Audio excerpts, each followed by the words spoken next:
This is single phase fully controlled bridge DC drive. Half HP motor is connected. So just connect this male and female connector. So motor will get connected. Then internally field voltage is given, which is fixed, and armature voltage we are going to vary with using this fully controlled bridge rectifier.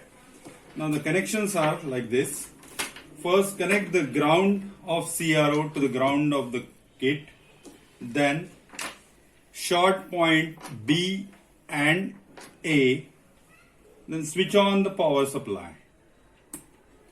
This is the port for open loop control, and this one is the feedback section.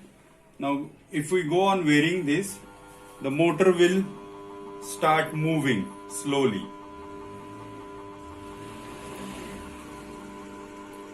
This is the comparator output.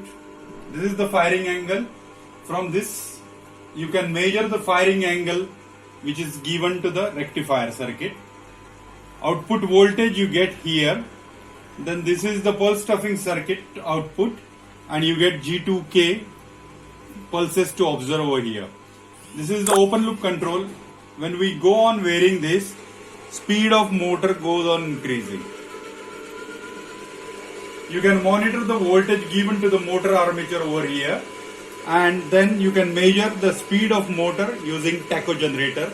You can connect the tacho generator to the shaft of motor. So this is the maximum speed.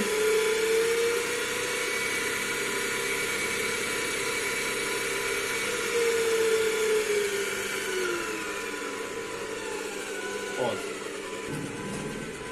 This is the connection for closed loop drive.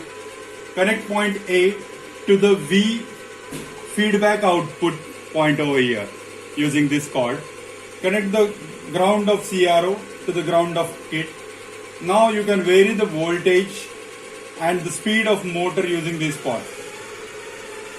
For observation, we can take multiple readings over here. This is the set voltage.